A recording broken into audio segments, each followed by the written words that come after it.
अपने समस्त फौजी भाइयों को पवन सिंह की तरफ से जय हिंद। मैं एक ऐसे कांवरिया की कहानी सुनाने जा रहा हूं जो हर साल बाबा को जल चढ़ाने देवघर जाता था। बाबा के आशीर्वाद से उसकी सेना में भर्ती हो गई।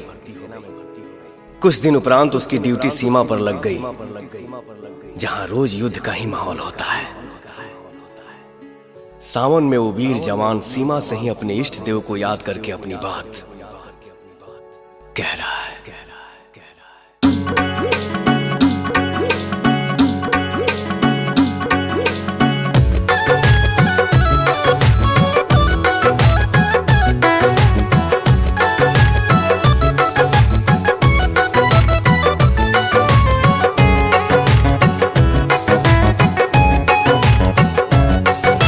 एक संदेश आज मेरे बाबा को दे आना,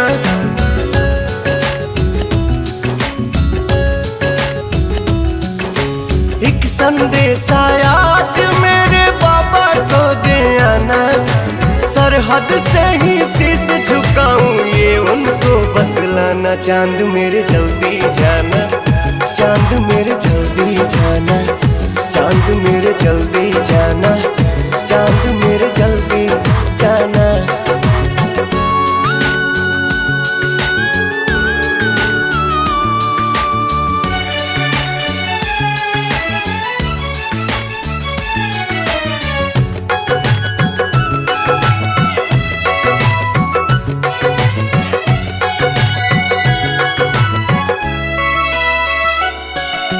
सावन में मैं तो हर साल जाता था,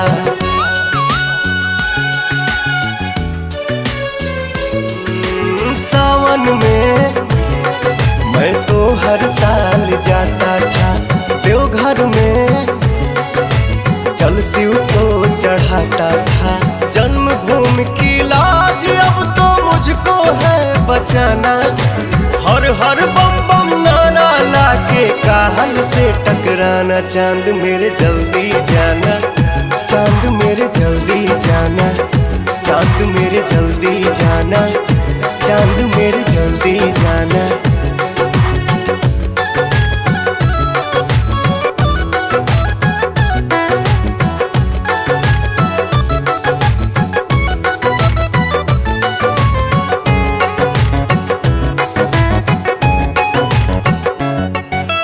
अखिया रे निगोड़ी राहत दिन ही रोती है।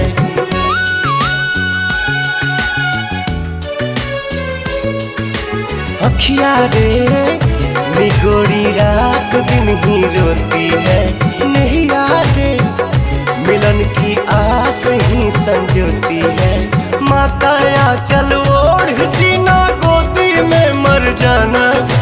पवन मतलबी की नहीं गलती, शंभू को समझाना। चांद मेरे जल्दी जाना, चांद मेरे जल्दी जाना, चांद मेरे जल्दी जाना, चांद मेरे जल्दी